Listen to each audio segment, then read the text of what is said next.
ওখানে গাঁজা বিক্রি হচ্ছে, আমি দেখে আসলাম গাঁজা বিক্রি হচ্ছে ওখানে। তো তাফসির মাহফিলে যদি গাঁজা বিক্রি হয় তাহলে হিন্দুর মেলা আর মুসলমানের তাফসির মাহফিলের মধ্যে এরপরেও কি যে বিড়ি খাই সিগারেট খাই তার ইমানে কি একটু বাধা দিবে না? যে আমি প্রতিনিয়ত কার সাথে জেনার মতো পাপ করছি।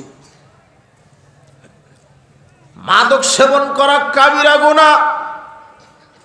মাদক কি জিনিস? যেটা খেলে বিবেকের ক্ষতি হয়, যেটা খেলে মানুষের মস্তিষ্ক বিকৃতি হয়। আল্লাহর নবী বলছেন কুল্লু মুস্কিরিন খামরুন, প্রত্যেক মদ হচ্ছে, প্রত্যেক নেশাদার দ্রব্য হলো মদ। কুল্লু খামরিন হারামুন, প্রত্যেক মদ হলো হারাম।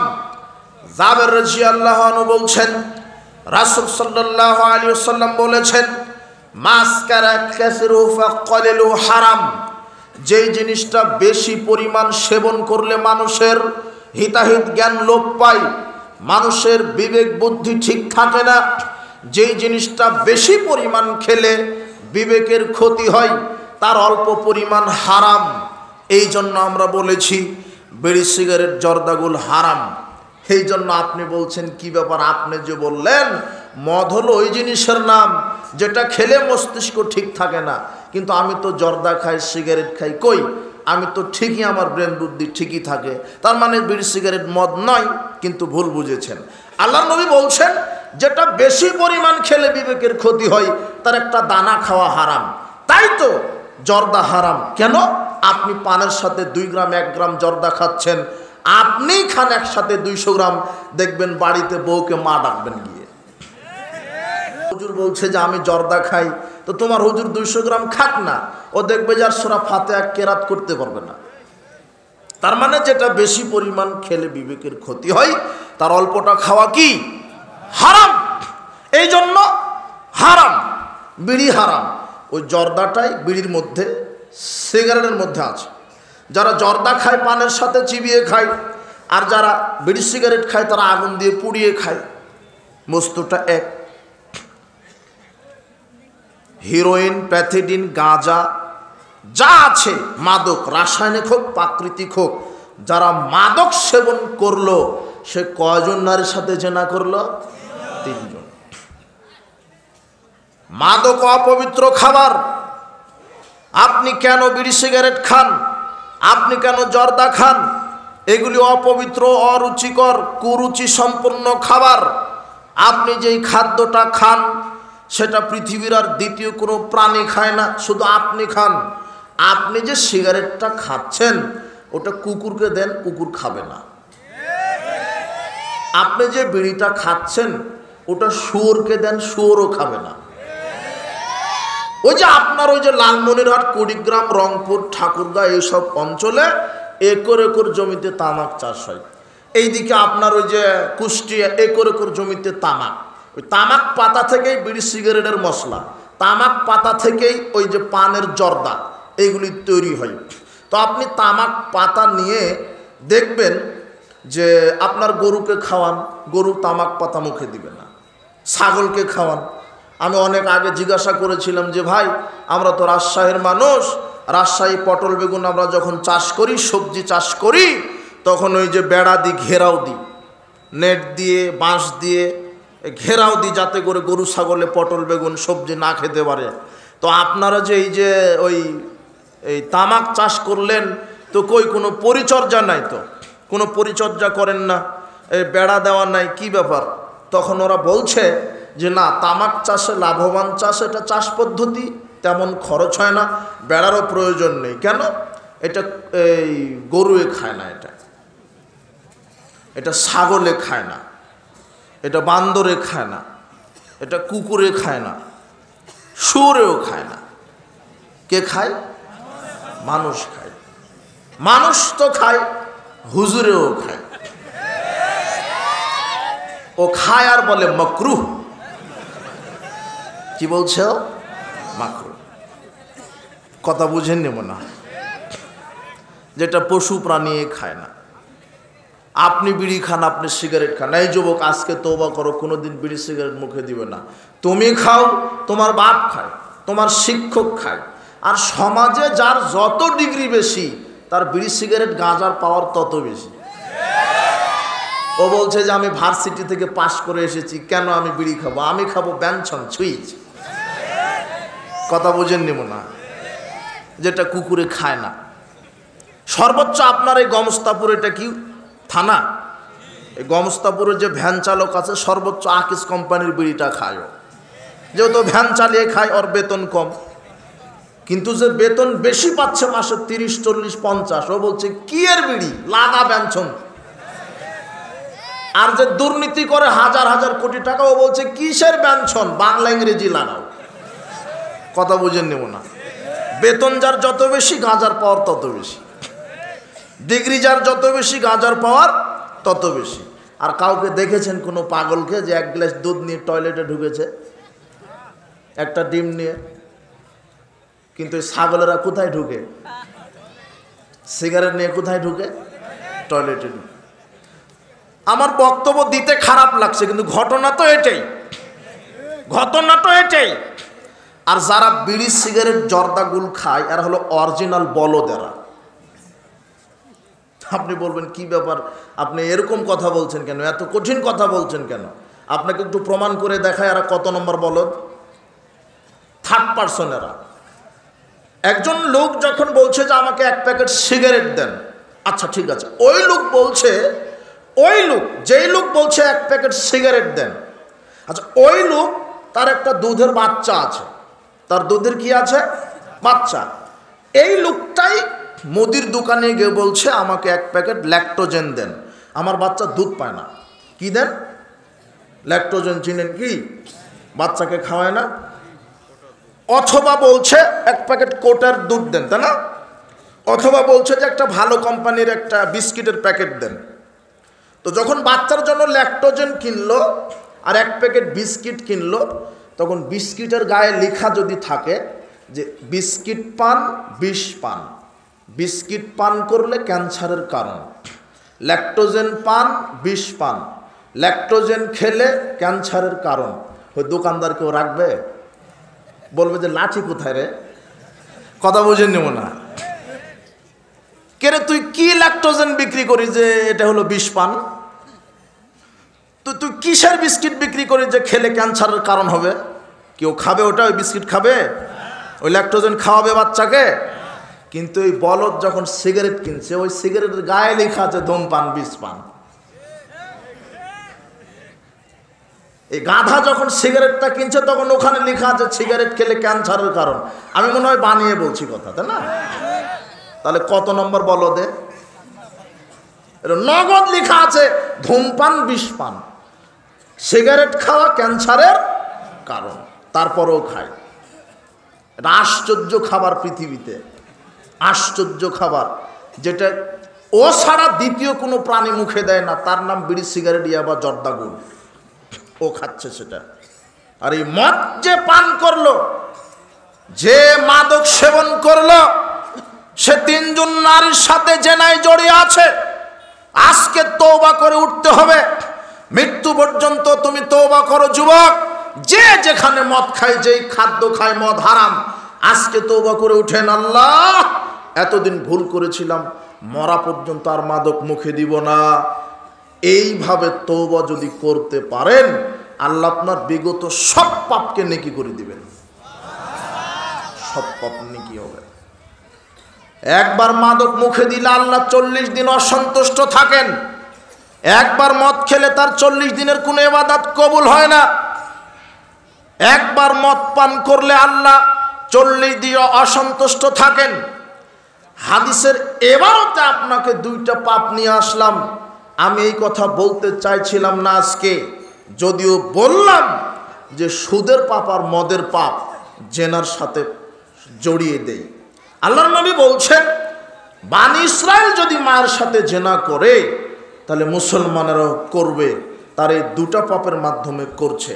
এখন আমার বক্তব্যের এই বিষয়টা এখানে, ইন্না বানি ইসরাইলা তাফারাকাত আলা 72 মিল্লাতান। বানি ইসরাইল বিভক্ত হয়েছিল 72 কাতারে। ওয়া তাফতারিকু উম্মতি আলা 73 মিল্লাতান। আর মুসলমানেরা বিভক্ত হবে 73 কাতারে, কুল্লুহুম ফিন্নার, 72 কাতার মুসলিম জাহান্নামে যাবে, ইল্লা মিল্লাতান ওয়াহিদাতান, এক কাতার মুসলিম জান্নাতে যাবে। 72 কাতার যে জাহান্নামে যাবে এরা হিন্দু না মুসলমান? তো আপনিও তো মুসলমান, তো কোন মুসলমান? কে সে? মুসলমানই জাহান্নামে যাবে। এখন এখানে আমি আপনাকে এটা বলতে চাচ্ছি, যারা পরীক্ষায় দেয়নি তারা তো ফেল করবেই, কিন্তু পরীক্ষা দেওয়ার পরে যে ছেলেটা ফেল করবে তার আফসোস কম না বেশি? বেশি।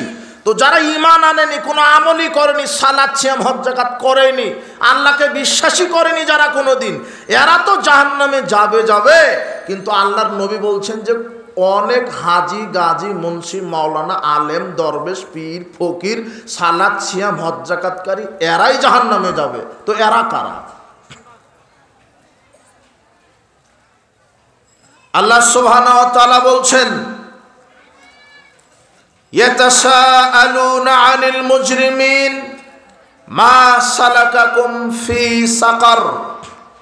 আল্লাহ সুবহানাহু ওয়া তাআলা পাপী লোকদেরকে জিজ্ঞাসা করবেন, তোমরা কি পাপ করে জাহান্নামে এসেছ? তখন তারা বলবে, লাম নাকু মিনাল মুসাল্লিন, আমরা সালাত আদায় করিনি তাই জাহান্নামে এসেছি।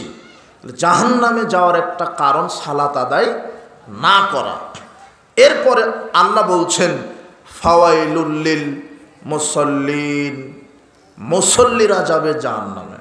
তো এক আয়াতে বলছে সালাত আদায় না করে জাহান্নাম, আর এক আয়াতে বলছে সালাত আদায় করে জাহান্নাম। আল্লাহ নবী বলছেন, মানে দাবি দাওয়াল জাহেলিয়া, যে ব্যক্তি জাহেলি কর্মকাণ্ড করবে, যে ব্যক্তি জাহেলি কর্মকাণ্ড করবে, যে সুদের সাথে ঘুষের সাথে দুর্নীতির সাথে জেনার সাথে গান বাজনার সাথে ছবি মূর্তি খানকা মাজার পূজারির সাথে জুয়া লটারির সাথে সম্পৃক্ত থাকবে, সে জাহান্নামে যাবে। সাহাবীগণ বললেন, ওয়াইন সামা ওয়া সাল্লা, আল্লাহর নবী যদি লোকটা সালাত সিয়াম আদায় করে তবুও কি জাহান্নামে যাবে? তখন আল্লাহর নবী বললেন, হ্যাঁ, ওয়াইন সামা ওয়া সাল্লা, যদিও লোকটা সালাত সিয়াম আদায় করে তবুও জাহান্নামে যাবে। ও জামান্নাহু মুসলিম, এমনকি নিজেকে যদি পাক্কা মুসলিম দাবি করে তবুও জাহান্নামে যাবে। তার মানে হাদিস প্রমাণ করছে বহু মুসল্লি সালাত আদায় করার পরেও কোথায় চলে যাবে? জাহান্নামে। কি কারণ? এই যে জাহেলিয়াতের মধ্যে তারা থাকবে, সালাত আদায় করবে, আল্লাহকে মসজিদে সেজদা দিবে, আবার মাজারে খানকায় পীরের দরগায় ওরস নজর নেওয়াজ দিবে, মাজারে সেজদা দিবে। তো এরা সালাত আদায় করার পরে এরা মুশরিক। আল্লাহ সুবহানাহু ওয়া তাআলা বলছেন, ওয়া মা ইউমিনু আকসারুহুম বিল্লাহ ইল্লা ওয়া হুম মুশরিকুন, অধিকাংশ ঈমানদার আল্লাহকে বিশ্বাস করার পরেও মুশরিক। আর আল্লাহকে বিশ্বাস করে আবার মাজারে খানকা পীরের দরগাতেও সেজদা করে, আল্লাহকেও সেজদা করে মাজারেও সেজদা করে, এরা হলো মুশরিক। এরা কি? মুশরিক। তাহলে বহু সালাত সিয়াম হজ যাকাতকারী আদায়কারী এরা জাহান্নামে যাবে শিরক করার কারণে। এখন আপনার সাথে এখানে কথা, আমি যে বিষয়টি নিয়েছিলাম খুব খেয়াল করে একটু মনোযোগের সাথে সংক্ষিপ্ত সময়ে আপনাকে এই কয়েকটা পয়েন্ট বুঝিয়ে আমরা আলোচনার রীতি টানবো ইনশাআল্লাহ। ঈমান ভেঙে যাবে মানুষের, যারা ঈমানদার পরিচয় দিচ্ছে এদের ঈমান ভেঙে যাবে কিছু কিছু কারণে। ঈমান ভাঙার এক নম্বর কারণ হচ্ছে আল্লাহর সাথে শিরক করা। কি করা? শিরক করা। ঈমানটা বুঝেন কিনা? ঈমান হচ্ছে নির্ভেজাল বিশুদ্ধ ঈমান আনতে হবে, বিশুদ্ধ আকীদা পোষণ করতে হবে, বিশুদ্ধ তাওহীদ। যদি আপনার বিশুদ্ধ আকীদা বিশুদ্ধ তাওহীদটা যদি না থাকে, আপনার দেহ আছে, হাত আছে, পা আছে, সুঠাম দেহের অধিকারী আপনি, কিন্তু আপনার দেহতে মাথা নাই, তাহলে ওই দেহের মূল্য আছে? আপনার বাড়িতে একটা গাছ আছে ফুলে ফলে ভরা, শাখা প্রশাখা কাণ্ড সব দিয়ে ভরা, সুন্দর গাছ, কিন্তু শিকড়টা আপনি কেটে দিলেন, ওই গাছের মূল্য থাকবে না। ঠিক শিকড়বিহীন গাছের মূল্য যেমন, মাথাবিহীন দেহের মূল্য যেমন, বিশুদ্ধ ঈমানবিহীন আমলের মূল্য আল্লাহর কাছে তেমন। বিশুদ্ধ আকীদা, বিশুদ্ধ তাওহীদবিহীন আমলের মূল্য আপনার কাছে, আল্লাহর কাছে তেমন।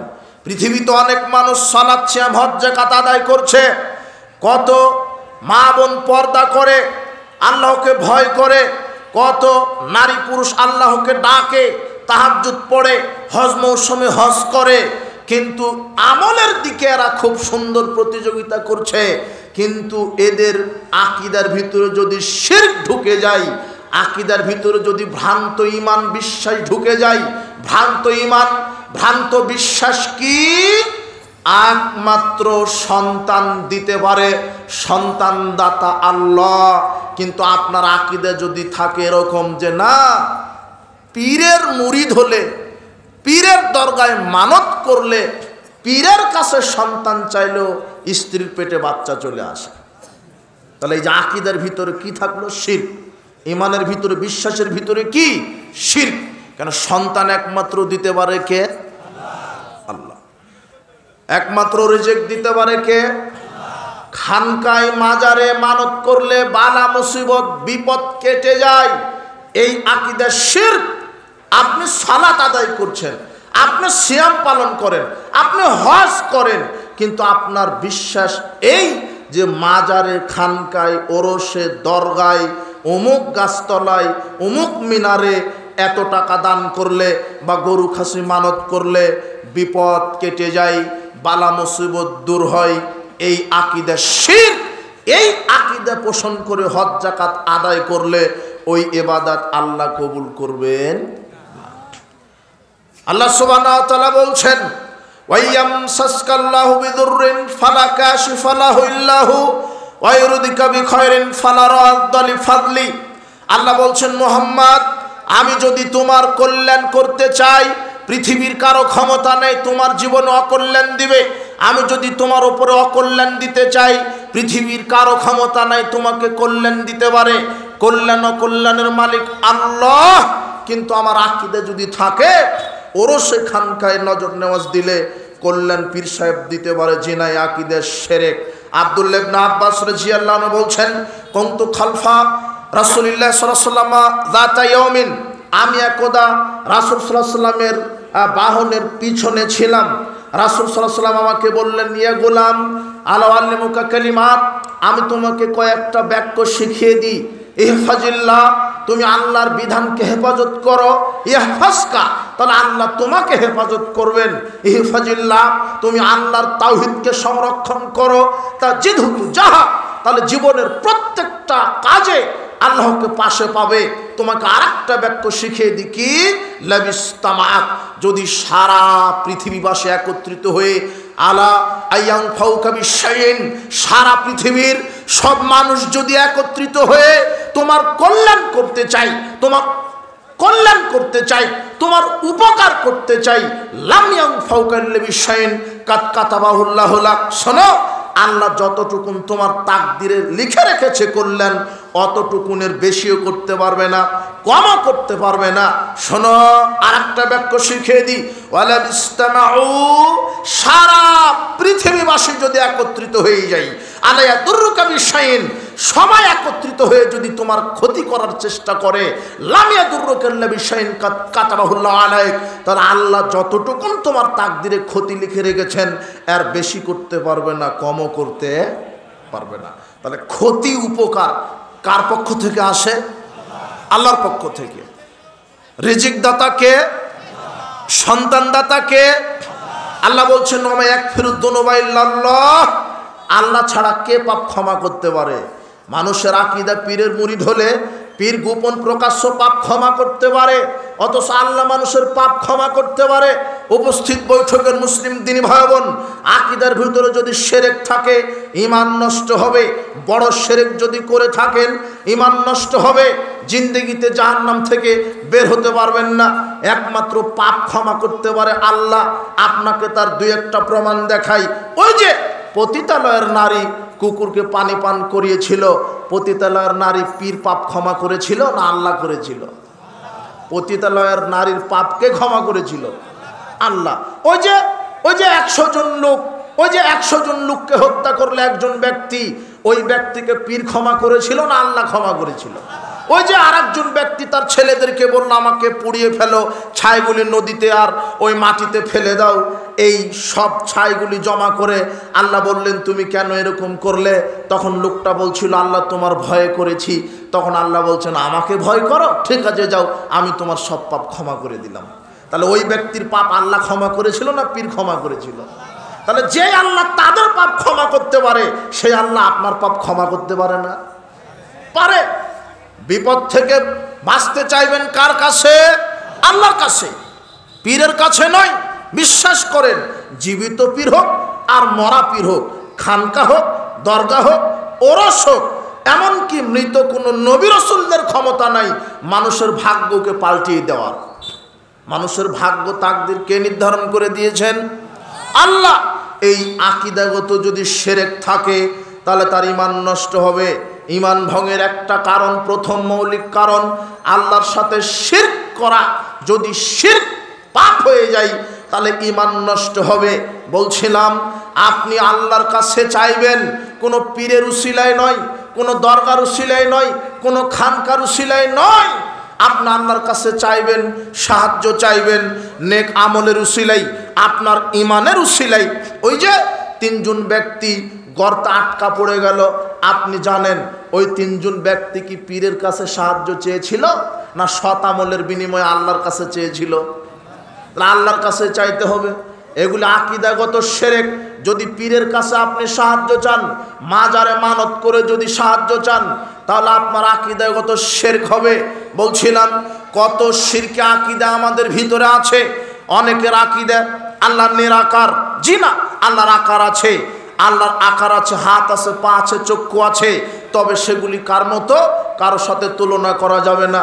আল্লাহর যেমন তার জন্য শোভা পায় তেমন তিনি। আল্লাহ সর্বত্র বিরাজমান নয়, আল্লাহ সর্বত্র বিরাজমান নয়, আল্লাহ আরশের উপরে সমুন্নত হয়েছেন। অনেকের আকীদা মুহাম্মদ সাল্লাল্লাহু আলাইহি ওয়াসাল্লাম গায়েব জানেন। জি না, গায়েবের চাবি সমূহ কার হাতে? আল্লাহর হাতে। গায়েবের চাবি সমূহ আল্লাহর হাতে। আল্লাহর রাসূল সাল্লাল্লাহু আলাইহি ওয়াসাল্লামকে আল্লাহ সুবহানাহু ওয়া তাআলা যতটুকুন জানিয়েছেন অতটুকুনি জানেন, এর বেশি জানেন না, কমও জানেন না। বলছিলাম যদি আকীদাগতভাবে শিরক ঢুকে যায় তাহলে আপনার ঈমান নষ্ট হবে। এরপরে শোনেন, বড় বড় শিরক করলে ঈমান নষ্ট হয়, আর ছোট ছোট শিরক করলে আমল বাতিল হয়। বড় বড় শিরক মানে আপনি যদি মনে করেন যে পীর সন্তান দিতে পারে, পীর পূজা করা, খানকা পূজা করা, মাজার পূজা করা, আপনার ওরস দরগা পূজা করা, পীরের উসিলায় জান্নাত কামনা করা, পীর সুপারিশ করে জান্নাত দিতে পারে, পীর কবরে জীবিত থেকে মানুষের হায়াত মওত বৃদ্ধি করে দিতে পারে, পীর মানুষের কল্যাণ দিতে পারে, পীরের দরগায় মানত করলে বালা মুসিবত কেটে যায়। পীরের মুরিদ না হলে জান্নাত হয় না, যার পীর নাই তার পীর শয়তান। এই আকীদাগুলি লালন করে এরা হলো বড় মুশরিক। এদের ঈমান কি হয়ে গেছে? নষ্ট। ছোট ছোট শিরক। বড় শিরকের আর একটা বিষয় ছুটে গেল, তাবিজ ব্যবহার করা বড় শিরক। যদি কেউ বিশ্বাস করে যে তাবিজ আমার রোগ ভালো করে দিতে পারে, তাবিজ ঝুলালে বিপদ থেকে বাঁচা যায়, তাহলে তাবিজ ঝুলানো বড় শিরক হবে। আল্লাহর নবীর কাছে 10 জন ব্যক্তি আসলেন। 10 জন ব্যক্তি এসে বলছেন আমরা ইসলাম কবুল করব। বায়াতি সাতান ওয়ামসাকান আনওয়াহিদিন আনওয়াহিদিন।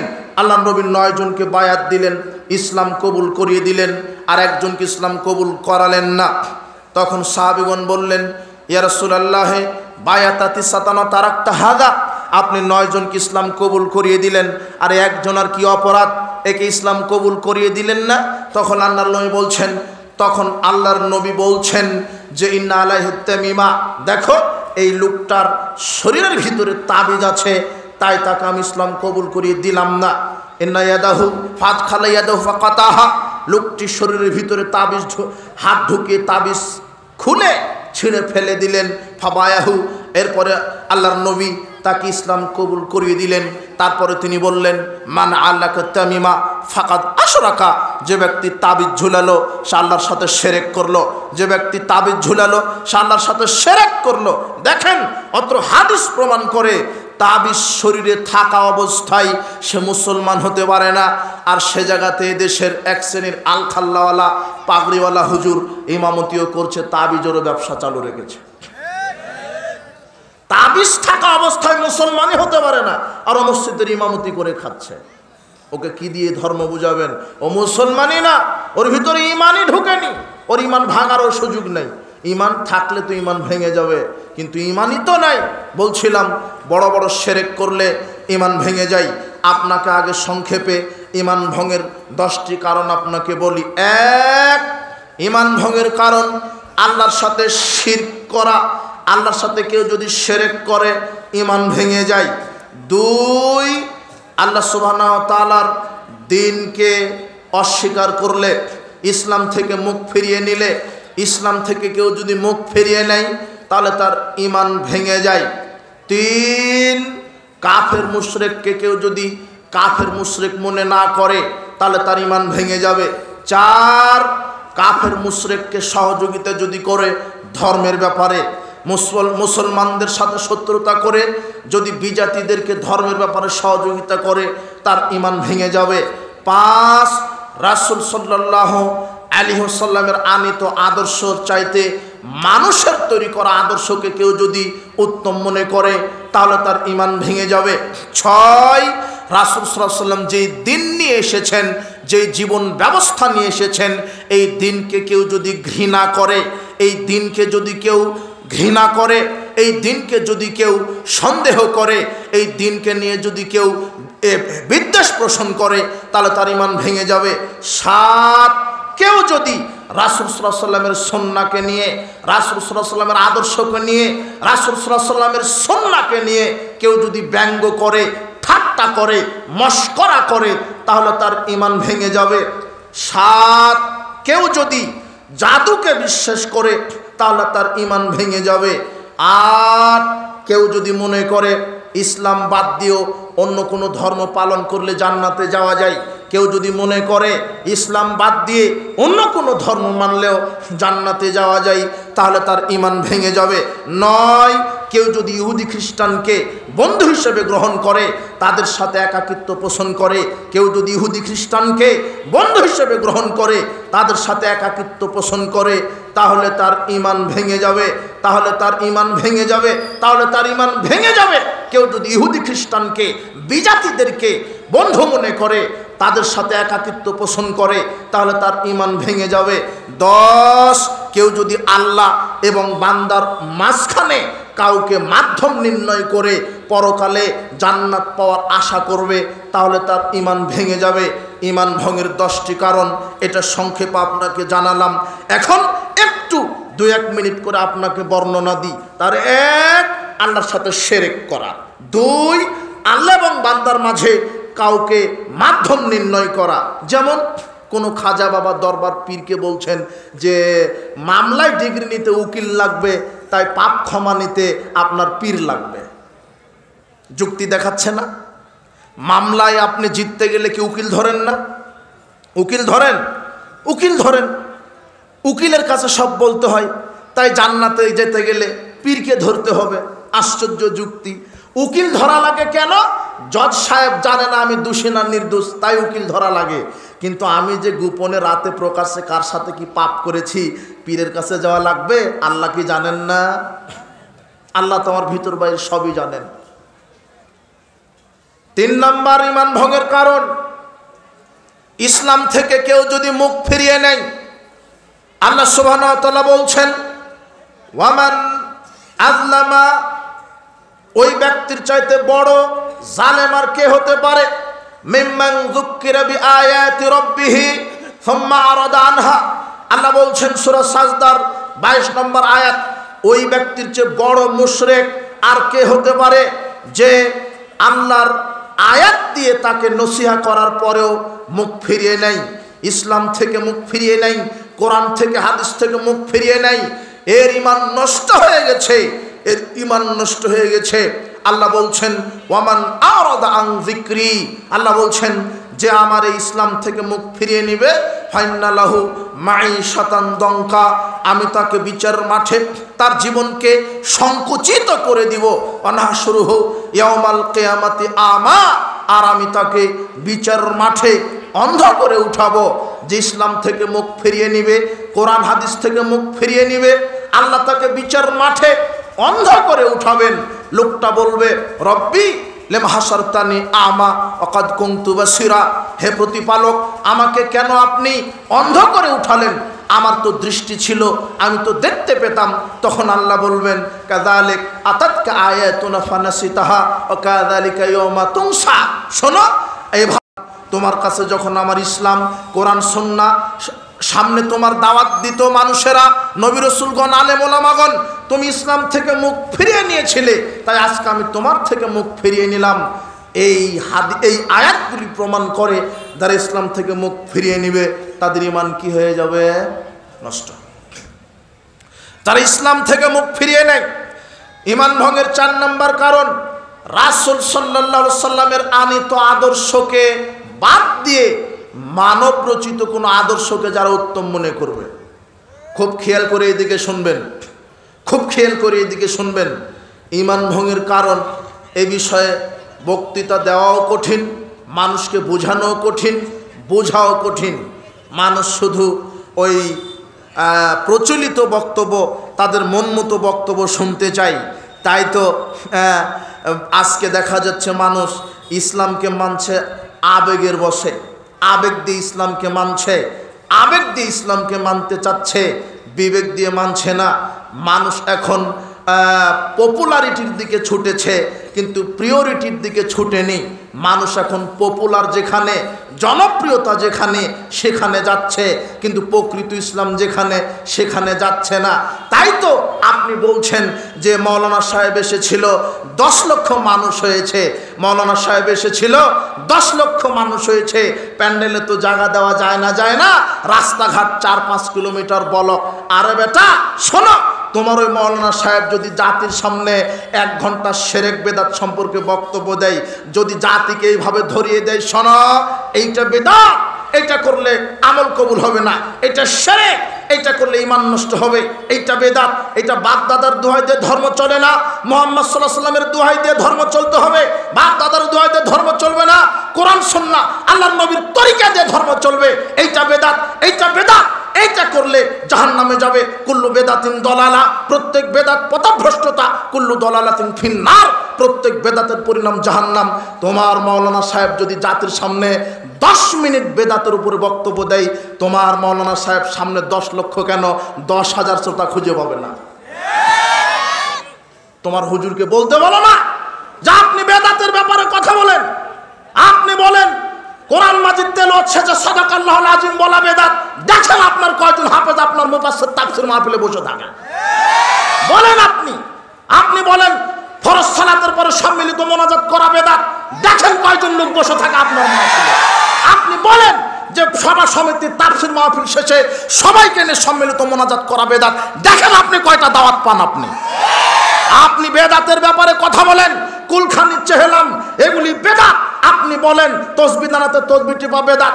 আপনি বলেন কোরআন খতম দেওয়ার পরে দোয়ায়ে খতমুল কোরআন বেদাত। আপনি বলেন সালাতে আজানের সময়, একামাতের সময় মাথায় পাগড়ি পরা বেদাত। আপনি মুখে বলেন সালাতের পূর্বে যে মুখে নিয়ত মানুষ বলছে সেটা বেদাত। এইভাবে জাতিকে বেদাত ধরিয়ে দেন।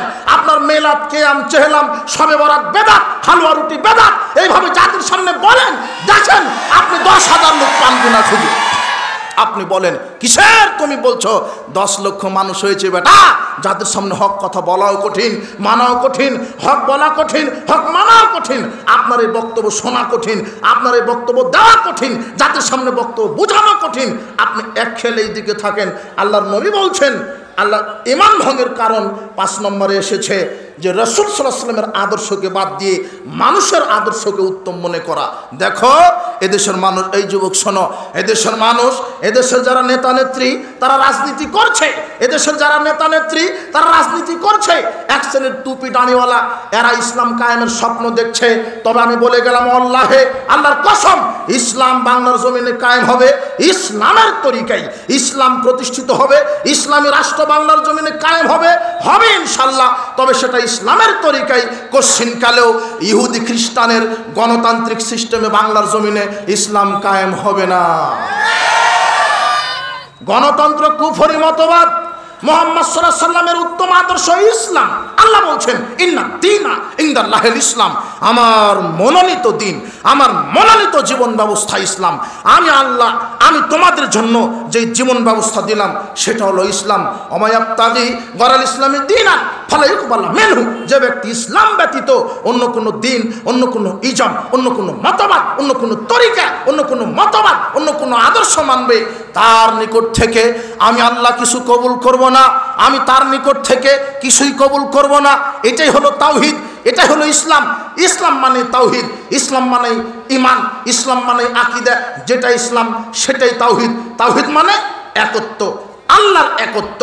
আমি সালাত আদায় করবো আল্লাহর বিধানে, সিয়াম রাখবো আল্লাহর বিধানে, হজ করবো আল্লাহর বিধানে, যাকাত দিব আল্লাহর বিধানে, কোরআন তেলাওয়াত করবো আল্লাহর বিধানে, পোশাক গায়ে দিব আল্লাহর বিধানে, জুতা পায়ে দিব আল্লাহর বিধানে, আমি টয়লেটে প্রবেশ করবো আল্লাহর বিধানে, টয়লেট থেকে বের হবো আল্লাহর বিধানে, আমি খাবো আল্লাহর বিধানে, আমি ঘুমাবো আল্লাহর বিধানে, আমি সালাত আদায় করবো আল্লাহর বিধানে, আমি সিয়াম পালন করবো আল্লাহর বিধানে।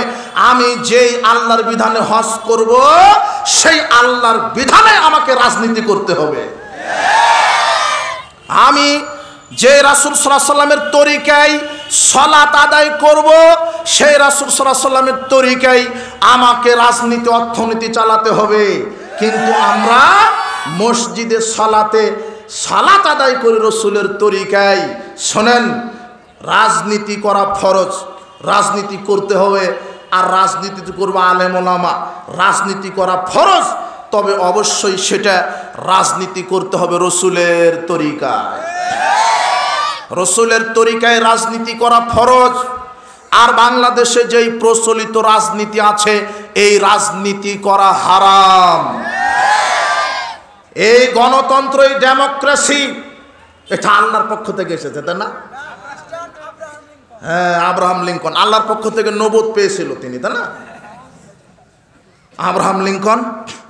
তো তোমার নেতা যে মুসলিম, ও 14 বার হজ করে আসে, হজ করে আল্লাহর বিধানে, রাজনীতি করছে কার বিধানে?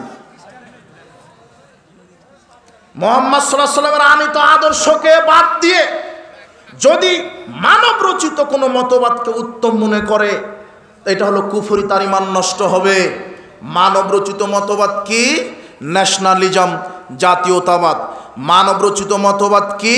কমিউনিজম, সাম্যবাদ। মানব রচিত মতবাদ কি? ক্যাপিটালিজম, পুঁজিবাদ। মানব রচিত মতবাদ কি? সেকুলারিজম, ধর্মনিরপেক্ষতাবাদ। মানব রচিত মতবাদ কি? ডেমোক্রেসি, গণতন্ত্র। বলেন যে এদেশের মানুষ রাজনীতি করছে মুহাম্মদ সাল্লাল্লাহু আলাইহি ওয়াসাল্লামের তরিকায় না ইহুদি খ্রিস্টানের পচা তরিকায়? অথচ যারাই রাজনীতি করছে সবাই প্রায় মুসলমান। ও বলছে মুসলমান আমার নবী মুহাম্মদ সাল্লাল্লাহু আলাইহি ওয়াসাল্লাম, কিন্তু মুহাম্মদ সাল্লাল্লাহু আলাইহি ওয়াসাল্লাম মুখে বলছেন আমার নবী মুহাম্মদ সাল্লাল্লাহু আলাইহি ওয়াসাল্লাম, কিন্তু মুহাম্মদ সাল্লাল্লাহু আলাইহি ওয়াসাল্লামের আদর্শ তারা মানছে না। এদেরকে কি দিয়ে বুঝাবেন? যদি এদের আকীদা এরকম হয় যে না, ইসলাম আমাদের আদর্শ হতে পারে না, ইসলাম শুধু আমরা মানব মসজিদ মাদ্রাসায়, কিন্তু রাজনীতি করব ইহুদি খ্রিস্টানের তরিকায়।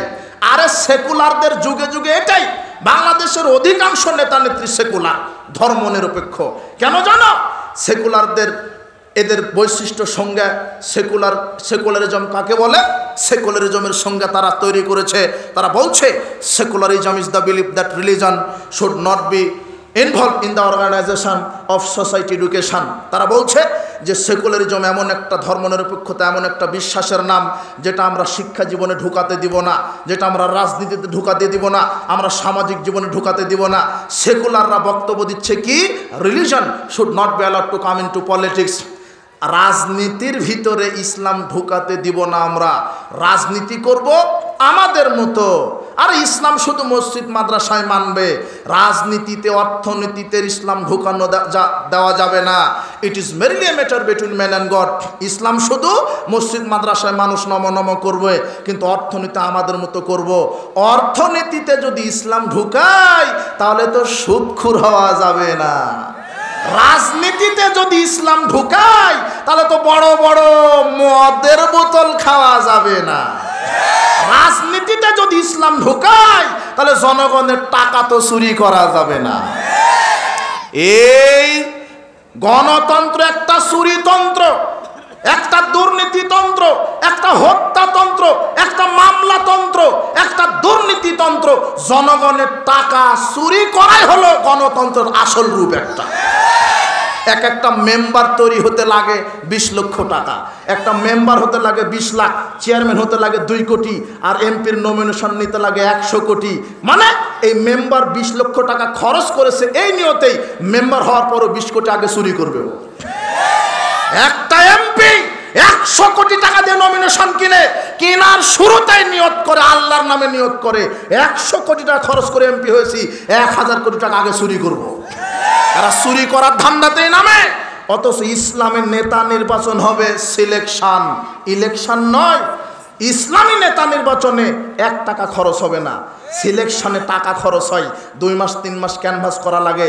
গণতন্ত্র মানে অমুককে ধাবায় দাও, অমুককে গুম করো, অমুককে হত্যা করো, আমাকে এই ক্ষমতায় থাকতে হবে।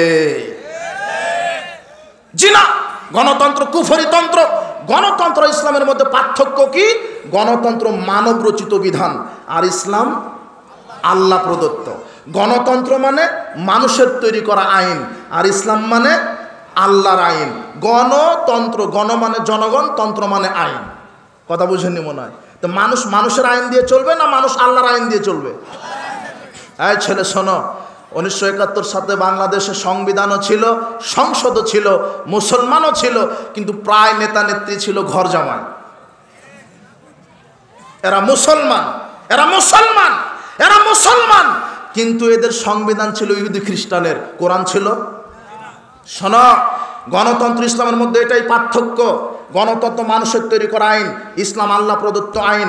গণতন্ত্র অধিকাংশের রায় চূড়ান্ত, ইসলামে ওহির বিধান চূড়ান্ত। গণতন্ত্রে আইন হচ্ছে পরিবর্তনশীল, আর ইসলামের আইন অপরিবর্তনশীল। পার্থক্য হচ্ছে না? শোনেন, ইসলাম নেতার পরিবর্তন চায় না, ইসলাম নেতার পরিবর্তন চায় না। ইসলামের আদর্শ কি? ইসলাম নীতির পরিবর্তন চায়। নীতি পরিবর্তন হয়ে যাবে ঠিক। ওই যে ডক্টর ইউনূস আছে, এই থাক, আর এ বাদ থাক। শেখ হাসিনার ছেলে সজীব ওয়াজেদ জয়, ও প্রধানমন্ত্রী হবে বাংলাদেশের, ওই থাক। আমরা নেতার দলের পরিবর্তন চাচ্ছি না, নীতির পরিবর্তন চাচ্ছি। নীতি কি?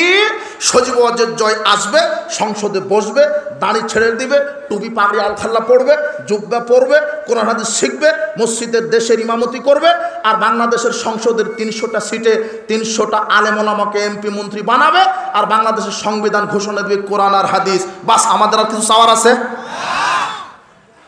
আছে। আমার নেতা হওয়া লাগবে। এত দল কিসের? এত দল কিসের? অমুক দল প্রধানমন্ত্রী হলে আর এক দল পরাধীন, এরকম না? সৌদি আরব, কুয়েত, কাতার, বাহরাইন কোনো দল আছে?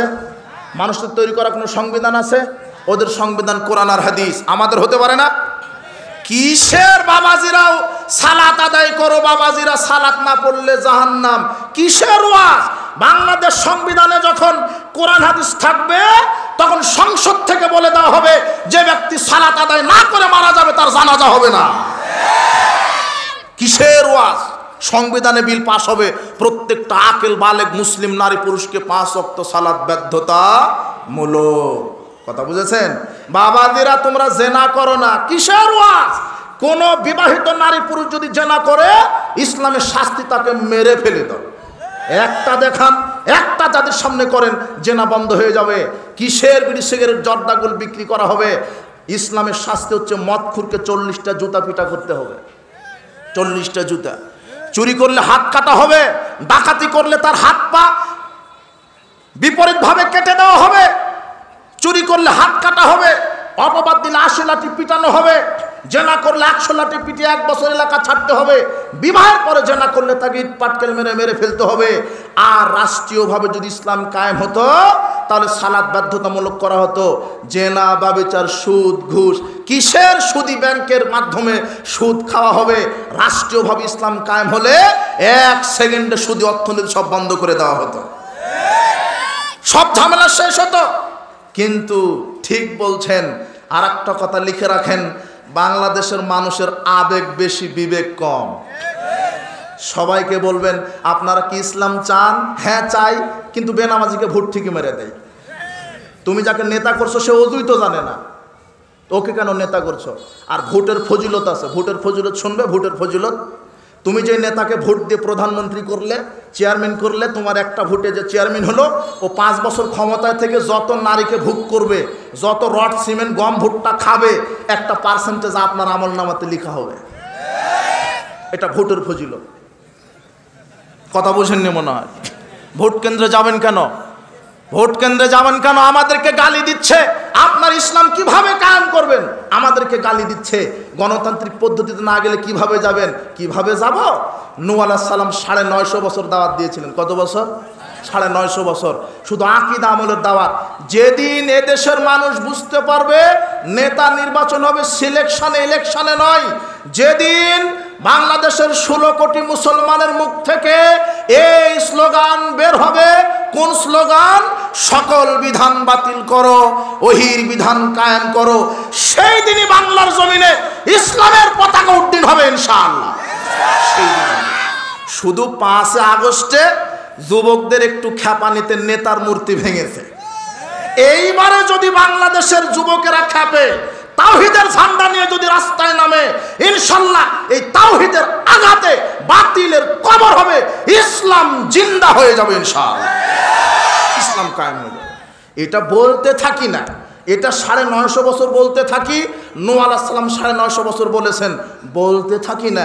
বুলেট ব্যালটের মাধ্যমে নেতা নির্বাচন করলে অযোগ্য ইতর মার্কারায় নেতা হবে। কথা বুঝেননি মনে হয়? সিলেকশনে নেতা বলতে থাকি 950 বছর। আকীদা আমল যদি পরিবর্তন হবে, বাংলাদেশে 20 কোটি মানুষ, 20 কোটি মানুষ যদি ভালো হয়ে যায়, অটোমেটিক্যালি ইসলাম কায়েম হয়ে গেল। কথা বুঝেননি মনে হয়? এটা দাওয়াতের মাধ্যমে বলে যেতে হবে। শোনেন, ইসলাম প্রতিষ্ঠিত হবে ইসলামের আদর্শেই, কোনো ইহুদি খ্রিস্টানের বানানো আদর্শে হতে পারে না। রাসূল সাল্লাল্লাহু আলাইহি ওয়াসাল্লাম আদর্শকে উত্তম মনে করতে হবে। যদি মানুষের আদর্শকে উত্তম মনে করেন ইসলামকে বাদ দিয়ে, তাহলে ঈমান কি হয়ে যাবে? বিচার মাঠে আপনার সাথে কথা হবে। সূরা রুমের 8 নম্বর আয়াতের শেষাংশে আল্লাহ বলছেন, ওয়া ইন্না কাসীরাম মিনান নাস বিলিকাই রাব্বিহিম লাকাফিরুন। অধিকাংশ মানুষ আমার সাথে সাক্ষাৎ করবে কাফের অবস্থায়। কি অবস্থায়? কাফের অবস্থায়। কাফের অবস্থায়। এটা কুফরি, আল্লাহর দিন থেকে মুখ ফিরিয়ে নেওয়া কুফরি। বলছিলাম সংক্ষেপে, সময় সংকীর্ণ, একটু ধৈর্য ধরেন। আপনার ধৈর্য আমি কামনা করি। আমি শেষ করে দেব সংক্ষেপে। 5 নম্বর কারণ, 6 নম্বর ঈমান ভঙ্গের কারণ কি? রাসূল সাল্লাল্লাহু আলাইহি সাল্লামের কোনো দিন, যেই দিন নিয়ে তিনি এসেছেন সেই দিন নিয়ে বিদ্বেষ পোষণ করা, সেই দিনকে ঘৃণা করা, সেই দিনকে উপহাস করা। রাসূল সাল্লাল্লাহু আলাইহি সাল্লাম যেই দিন ইসলাম নিয়ে এসেছেন, ইসলাম নিয়ে, ইসলামী এই দিন, এই জীবন ব্যবস্থা নিয়ে কটাক্ষ করা। কিভাবে? ইসলামের কোনো বিধানকে অস্বীকার করা, কোরআন হাদিসের কোনো আয়াতকে অস্বীকার করা, সন্দেহ করা। তাহলে করলে কি হয়ে যাবে? ঈমান ভেঙে যাবে। কোরআনের কোনো আয়াতকে যদি সন্দেহ করেন, হাদিসকে যদি সন্দেহ করেন, তাহলে ঈমান কি হয়ে যাবে? ভেঙে যাবে। 7 নম্বর ঈমান ভঙ্গের কারণ, রাসূল সাল্লাল্লাহু আলাইহি সাল্লামের সুন্নাহকে নিয়ে ব্যঙ্গ করা। কি নিয়ে? সুন্নাহ। রাসূল সুন্নাহকে নিয়ে কটাক্ষ করা, ব্যঙ্গ করা, উপহাস করা। আছে না কিছু ইবলিশের দালাল? আছে। আর এক একটা ইবলিশের দালাল এজেন্ট রাসূল সাল্লাল্লাহু আলাইহি সুন্নাহকে নিয়ে ব্যঙ্গ করে না? ব্যঙ্গ করে। জোরে আমিন বলা নিয়ে ব্যঙ্গ করে, রাফালাইদান করা নিয়ে ব্যঙ্গ করে, পায়ের সাথে পা মিলানো নিয়ে ব্যঙ্গ করে, রাসূলের সুন্নাহকে নিয়ে ব্যঙ্গ করে। আহা, আল্লাহ বলছেন, কুল আবিল্লাহি ওয়া আয়াতিহি ওয়া রাসূলিহি কুনতুম তাস্তাজিউন। তোমরা কি আল্লাহর সাথে, আল্লাহর আয়াতের সাথে, রাসূলকে নিয়ে তোমরা ঠাট্টা মশকরা করছো? লা তা'তাদিরু, তোমরা আজকে বিচার মাঠে ওজর পেশ করো না। কাদ কাফারতুম বা'দা ঈমানিকুম, তোমরা রাসূলের সুন্নাহকে নিয়ে ব্যঙ্গ করার কারণে ঈমান আনার পরেও কাফের হয়ে গেছো। রাসূলের সুন্নাহকে নিয়ে ব্যঙ্গ করলে ঈমান কি হয়ে যাবে? নষ্ট হয়ে যাবে। আশ্চর্য কথা, এদেশে মসজিদ ভেঙে দেওয়া হচ্ছে, মাদ্রাসা ভেঙে দেওয়া হচ্ছে। কোন অপরাধে? জোরে আমিন বলে তাই। মসজিদ থেকে বাচ্চাকে পিটিয়ে রক্তাক্ত করে দেওয়া হচ্ছে। কি অপরাধ? ও খুনি নয়, ও মদখোর নয়, ও জেনাকর নয়। একজন বাচ্চাকে মসজিদে পিটানো হয়েছে শুধু জোরে আমিন বলার অপরাধে। শুধু জোরে আমিন বলেছে তাই পিটিয়ে বাহির করে দেওয়া হয়েছে। আপনি মনে করছেন যারা রাতে টেন্ডারবাজি সন্ত্রাসী করে এরা সন্ত্রাসী? জি না। যারা আহলে হাদিসের, সালাফিদের সহি আকীদা মানহাজের আহলে হাদিসের মসজিদ যারা ভেঙে দেয়, যারা মাদ্রাসা বন্ধ করে দেয়, যারা থানায় গিয়ে আহলে হাদিসের প্রোগ্রামগুলি বন্ধ করে দেয়, যারা পিটিয়ে জোরে আমিন বলার কারণে মসজিদ থেকে বাহির করে দেয়, ইতিহাসে এরাই বড় সন্ত্রাস। এরাই সন্ত্রাস। কি অপরাধ? জোরে আমিন বলে তাই মসজিদ থেকে বাহির করে দেয়, রাফাল আদান করে মসজিদ থেকে বাহির করে দেয়। এক দালাল আমার বলছে যে এরা সৌদি আরবে গিয়ে ওই কাজ করতে গিয়ে জোরে আমিন বলা শিখে আসে। কি দালালেরা! এরাই হলো শয়তানের টাটকা দালাল এক একটা। রাসূল সাল্লাল্লাহু আলাইহি ওয়াসাল্লাম বলছেন, ইমাম মানাল ইমাম ফাআমিনু, ইমাম যখন আমিন বলে তোমরা আমিন বলো। ফাইন্নাহু মান ওয়াফাকা তামিনুহু তামিনুল মালায়েকা গুফিরা লাহু মা তাকাদ্দামা মিন যামবিহি। ইমামের আমিনের সাথে যদি তোমরা আমিন বলো, তোমাদের সাথে ফেরেশতা বলে, ফেরেশতার আমিনের সাথে যদি তোমাদের আমিন মিলে যায়, আল্লাহ তোমাদের বিগত সব পাপ ক্ষমা করে দেয়। রাসূল সাল্লাল্লাহু আলাইহি হাদিস। আর এই দালাল বলছে যে সৌদি আরবে রিয়াল কামাতে গিয়ে জোরে আমিন বলা শিখে আসে, এলে সহ্য করা যায়। আর একটা দালাল বলছে জোরে আমিন বলার জন্য নাকি টাকা দেওয়া হয়, মানে জনগণের কাছ থেকে টাকা নিয়ে নিয়ে ওরকম চামড়া গন্ডারের মতো হয়ে গেছে। তো ও টাকায় দেখে দুই চোখে শুধু। সাবধান, এরা হলো এক একটা এই পৃথিবীতে শয়তানের পক্ষ থেকে দালাল, এক একটা নিবেদিত দালালেরা। এরা ধর্মের অপব্যাখ্যা করে, রাসূলের সুন্নাহকে অপব্যাখ্যা করে মানুষকে বেদাতের দিকে ঠেলে দিচ্ছে। এই ভ্রান্ত হুজুর থেকে সাবধানে থাকবেন ইনশাআল্লাহ। রাসূলের সুন্নাহকে নিয়ে কটাক্ষ করা যাবে না। রাসূল অনেক সুন্নাহ আছে, এই সুন্নাহর হেফাজত করতে হবে। সুন্নাতে আমল করেন না, সমস্যা নেই, নেকি হবে না, কিন্তু অস্বীকার করলে, কটাক্ষ করলে, বিদ্রূপ করলে ইমান কি হয়ে যাবে? নষ্ট হয়ে যাবে। ৮ নম্বর ইমান ভঙ্গের কারণ জাদুকে বিশ্বাস করা। আজকে মানুষ সমাজে জাদুর আশ্রয় নিয়ে ছেলেকে, মেয়েকে বা ছেলের বউকে বা প্রতিবেশীকে জাদুগ্রস্ত করে সম্পর্ক বিচ্ছিন্ন করে দেয়, তাই না? এটা হলো কুফরি, ইমান নষ্ট হয়ে যাবে, সাবধান। ৯ নম্বর ইমান ভঙ্গের কারণ কাফের মুশরিককে কাফের মুশরিক মনে না করা। কাফের মুশরিককে কাফের মুশরিকই বলতে হবে, কাফের মুশরিকের সাথে বন্ধুত্ব করা যাবে না। আল্লাহ বলছেন, ইয়া আইয়ুহাল্লাযীনা আমানু লা তাত্তাখিযুল ইয়াহুদা ওয়ান নাসারা আউলিয়া, হে বিশ্বাসীগণ তোমরা ইহুদি খ্রিস্টানকে বন্ধু হিসেবে গ্রহণ করো না। আমাইয়াতাহুল্লাহু মিনকুম ফাইন্নাহু মিনহুম, যারা তাদেরকে বন্ধু বানাবে তারা তাদের মতো হয়ে যাবে। মান তাশাব্বাহা বিকওমিন ফামিনহুম, যে তাদের নীতি অনুসরণ করবে সে তাদেরই মতো হয়ে যাবে। শোনো যুবক, তুমি 31 নাইট পালন করো, পহেলা বৈশাখ পালন করো, বিশ্ব লুচ্চা দিবস পালন করো, তুমি এগুলি ইহুদি খ্রিস্টানের তৈরি করা। তুমি 31 নাইট কেন পালন করবে? তার মুখে তুমি লাথি মেরে দাও। 31 নাইট যেদিন আসবে সেদিন তুমি পেশাব করে দিবে 31 নাইটের মুখে। পয়লা বৈশাখ আসবে, একে লাথি মেরে বিদায় দিবে। 14 ফেব্রুয়ারি, এই যে সামনে 14 ফেব্রুয়ারি আসছে, কুত্তার কুত্তির হলো ভালোবাসা দিবস। তুমি একে কবর দাও। এগুলি এক একটা বিজাতীয় অপসংস্কৃতি। তুমি তাদেরটা মানো মানে? এক শ্রেণীর বলদ মার্কা যুবক বের হয়েছে, মেসি যে স্টাইলে চুল কাটে এই বলদ সেই স্টাইলে চুল কাটে। কারে? তোমার তো একটা নিজস্ব পার্সোনালিটি থাকবে। তুমি এমন স্টাইলে কাটো যাতে তোমাকে মানুষ ফলো করে। তুমি কেন কাপুরুষ হলে আরেকজনকে ফলো করো কেন? এখানে খাওয়া, এখানে বড়, এখানে জঙ্গল, এখানে সাদা, এখানে কালো, এখানে হলুদ। কথা বুঝেননি মনে হয় তো? ওটা আবার কি স্টাইল? এমন প্যান্টটা পড়েছে 2 হাঁটুতে কি কাপড় নেই, 2 হাঁটু ফাঁকা। ও বলছো এটা স্টাইল, বলছে এটার দামই বেশি। কথা বুঝেননি? যুবক, তোমার এই হবে কেন? তুমি আদর্শ মানবে, রাসূল সাল্লাল্লাহু আলাইহি ওয়াসাল্লাম আদর্শ। মা বোনদেরকে বলছো আপনার আদর্শ হবে খাদিজা রাদিয়াল্লাহু তাআলা আনহার মতো, আয়েশা রাদিয়াল্লাহু তাআলা আনহার মতো, ফাতেমা রাদিয়াল্লাহু তাআলা আনহার মতো, আসিয়া আলাইহিস সালামের মতো, মারিয়াম আলাইহিস সালামের মতো। এরা হবেন আদর্শবান মহিলা আপনাদের জন্য। 4 জন নারী জান্নাতের শ্রেষ্ঠ, তার মারিয়াম আলাইহিস সালাম, আসিয়া আলাইহিস সালাম, খাদিজা আর ফাতেমা।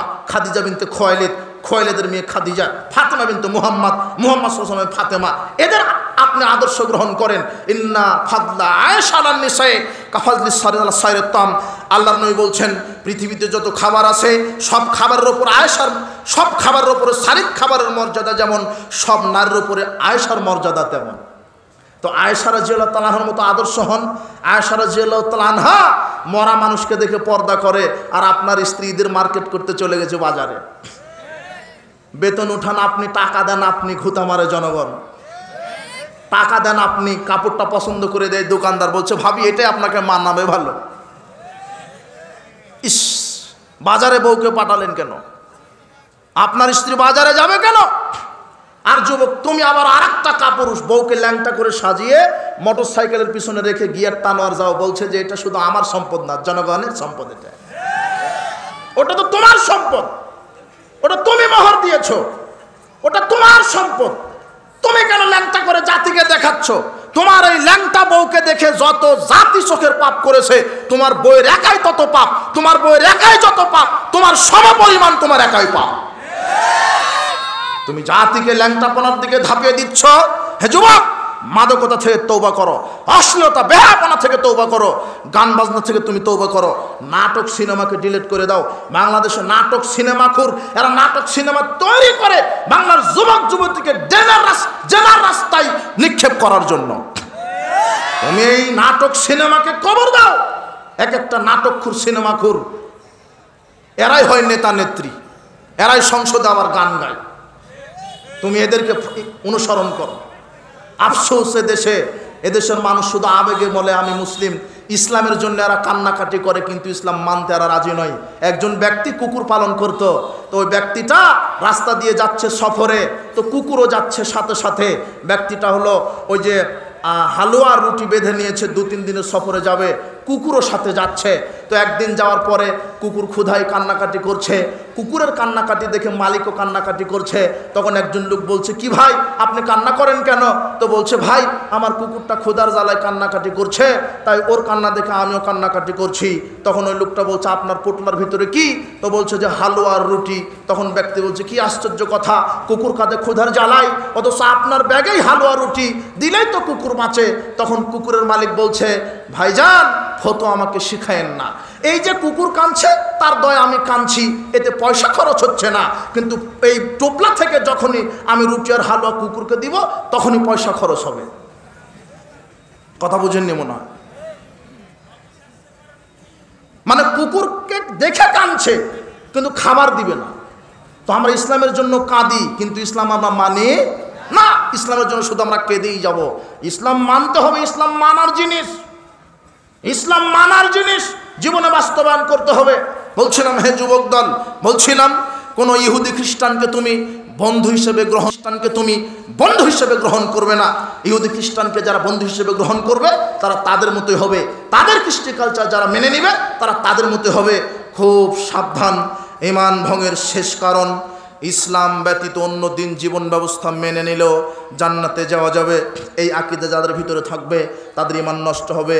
জান্নাতে যেতে গেলে শুধু মুসলিম হতে হবে, ইসলাম মেনেই যেতে হবে। ইন্নাদ-দীনা ইনদাল্লাহিল ইসলাম, আল্লাহর পক্ষ থেকে মনোনীত দিন কি? ইসলাম।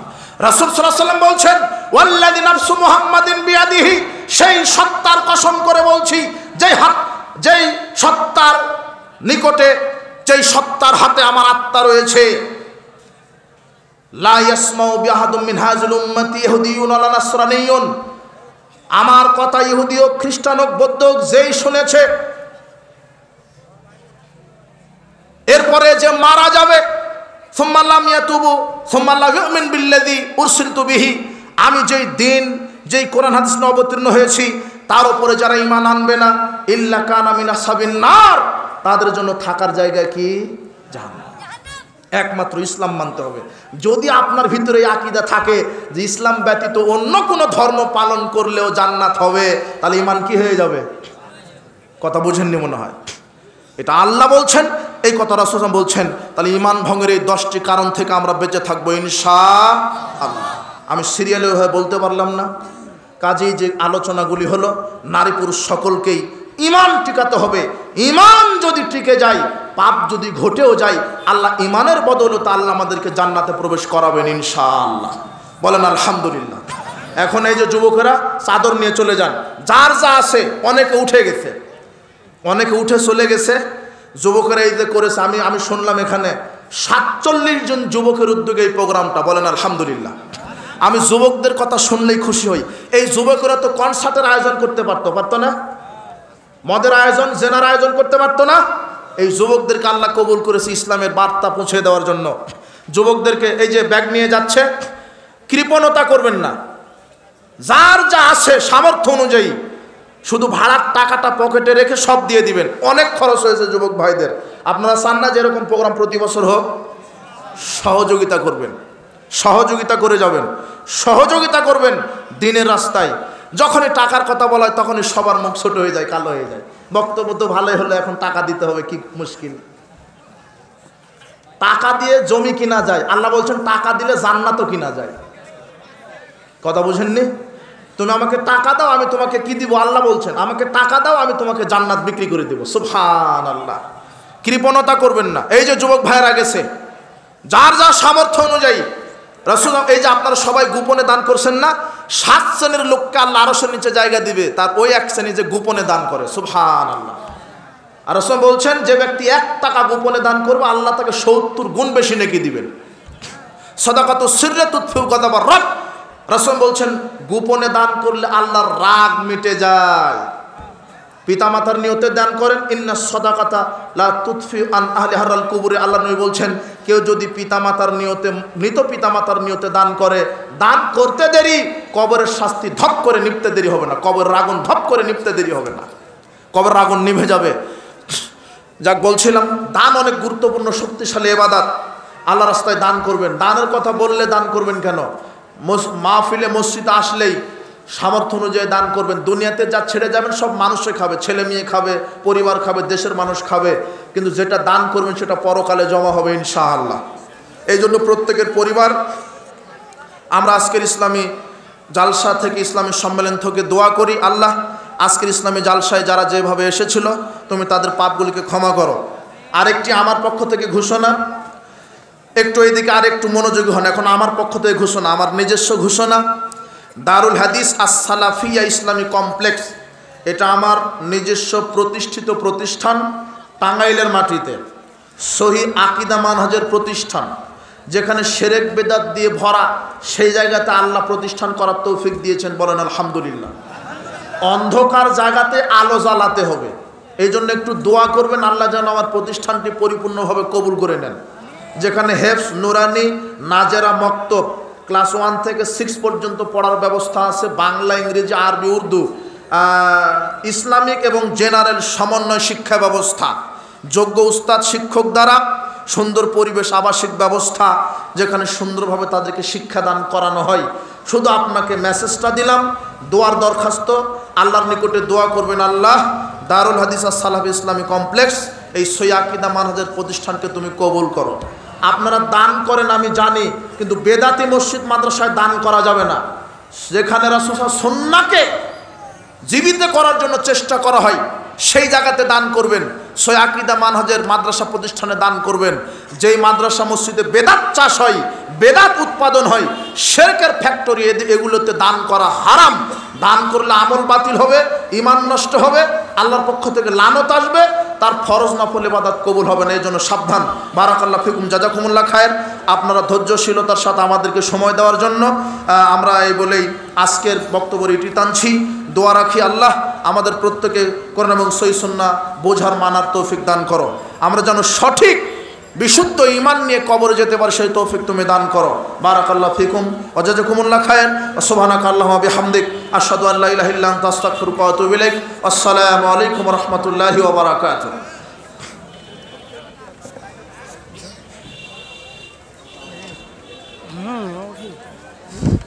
ওদিকে চলে